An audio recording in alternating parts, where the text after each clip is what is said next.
मेरी माँ, मैं और मेरी छोटी बहन हम तीनों एक कमरे में ही सोया करते थे।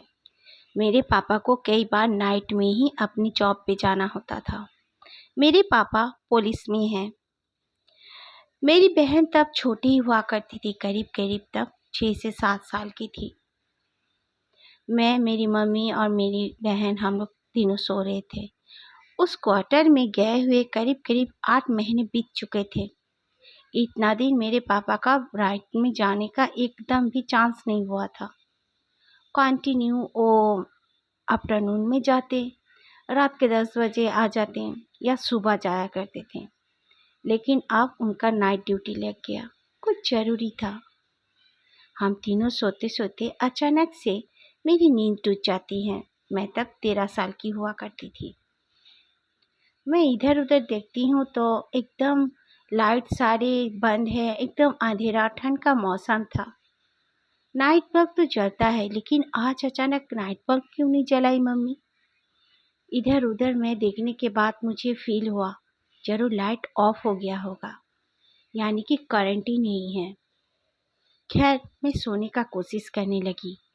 अचानक से लगा मेरे पैर में जैसे कुछ गुदगुदी हुई है। मैंने सोचा चूहा या छिपकली हो सकता है। मैं जोर से चीखी और उठ के बैठी। मम्मी ने कहा, क्या बात है, चीख क्यों रही है और इतना अंधेरा क्यों है? मैंने कहा, क्या पता मम्मी, लाइट साइड ऑफ हो गया होगा, करंट ही नहीं है इसीलिए। मम्मी ने कहा, ओहो। मम्मी इधर उधर टेबल में कुछ ढूंढने लगी बेड पे बैठे हुए, लेकिन मम्मी को कुछ नहीं मिला। फिर मम्मी ने कहा कि एक काम कर बेटा, मेरा फ़ोन शायद उस रूम में है, लेकर आएगी? मैं बोली, मैं कैसे जाऊं इतने अंधेरे में, आप ही मेरे साथ चलो। तो मम्मी ने कहा, ठीक है।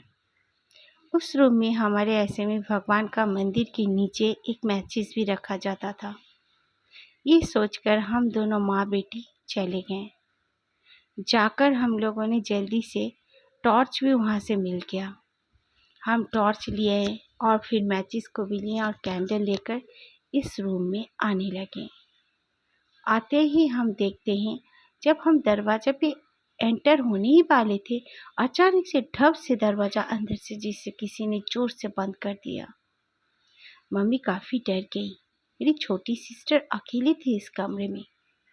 मम्मी ने कहा कि बदमाशी कर रही है क्या, उठ गई है तो, बोलकर मम्मी ने उसे बुलाना चालू कर दिया। अंदर से किसी ने लॉक ही कर दिया था। मम्मी जोर जोर से धक्का देने लगी। मैं भी धक्का दे रही थी, लेकिन खुलने का नाम नहीं ले रहा था। कैसे क्यों ऐसे बंद हुआ कुछ समझ में नहीं आ रहा था। मम्मी का फ़ोन भी हमें नहीं मिला। हम लोग जोर जोर से किक करने लगे, लेकिन अंदर से कुंडी टूट भी नहीं रही थी। फिर अचानक से मेरी सिस्टर की जोर जोर से रोने की आवाज़ आने लगी और कहने लगी, मम्मी बचाओ, ये आंटी मुझे मार डालेगी। मम्मी को कुछ समझ में नहीं आ रहा था। मम्मी सोच रही थी अंदर तो मेरी बेटी अकेली है, और मैं भी रोने लगी थी खूब जोर जोर से। पड़ोस की एक आंटी को सुनाई पड़ गया हमारी रोना धोना, और लाइट भी नहीं था। ठंड का मौसम में किसी ने कुछ जलाया भी नहीं था।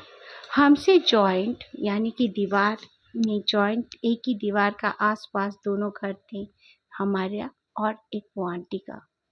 आंटी दौड़ते हुए बाहर के दरवाजे में नॉक करने लगी आकर। मम्मी ने कहा, जा जल्दी से खोल, कोई आ गया होगा। मैंने खोला तो आंटी थी, उनके हाथ में टॉर्च भी था। आंटी और अंकल भी थे साथ में। बोले, क्या बात है? मम्मी बताने पर अंकल जल्दी से बहुत जोर जोर से जब मारे 2-4 बार, वो दरवाजा का कुंडी टूट गया और अंदर से खुल गया। हम जब अंदर आए, उसका जो दृश्य था वो शायद कोई देखना नहीं चाहेगा। वो अजीबोगरीब दृश्य था।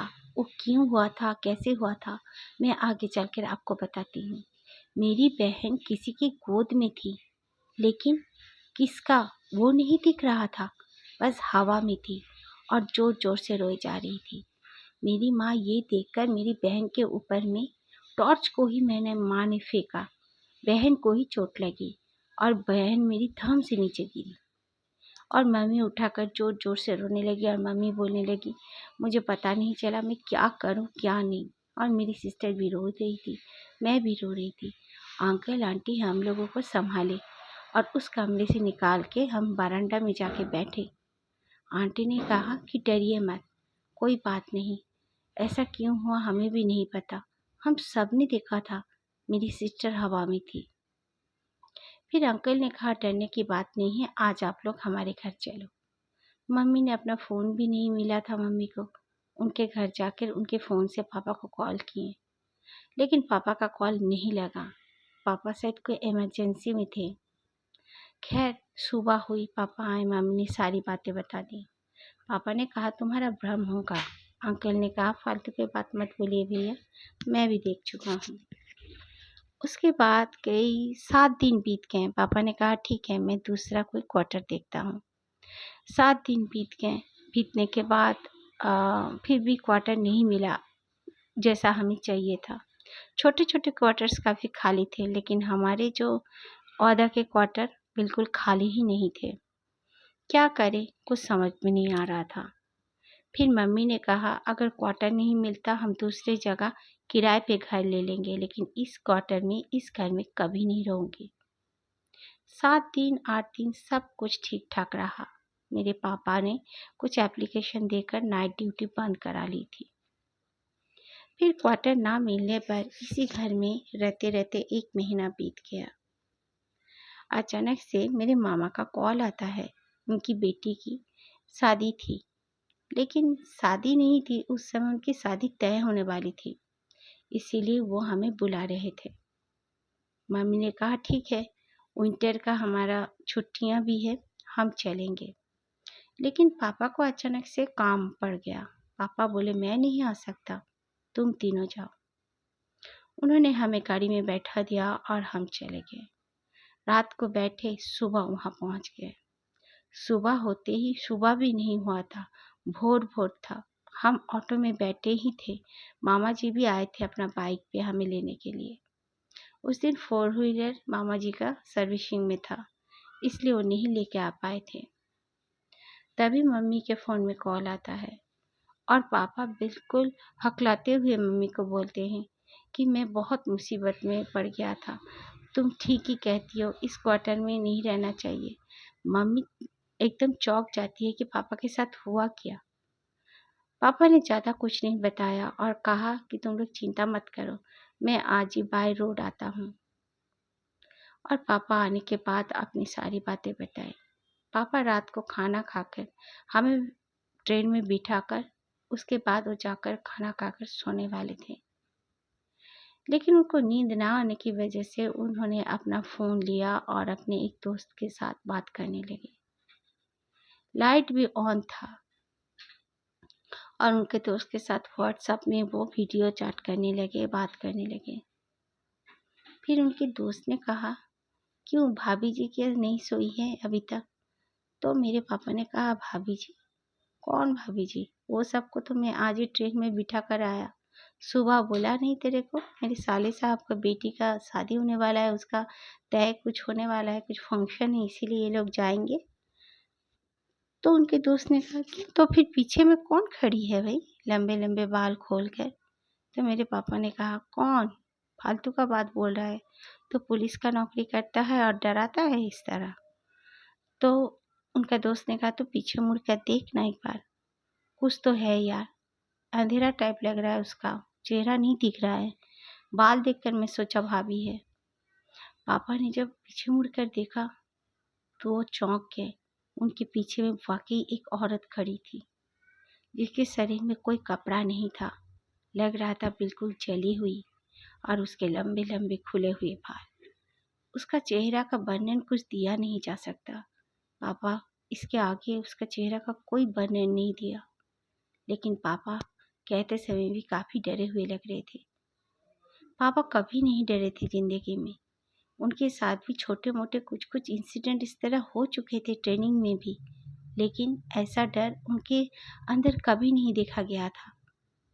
फिर पापा ने कहा कि क्वार्टर हम लोग का दूसरा मिलेगा या दूसरे किराए का घर मिलेगा, तभी मैं तुम लोगों को लेकर साथ चलूँगा, अब तुम लोग यहीं पे रहना। पापा 2 दिन के बाद लौट आए।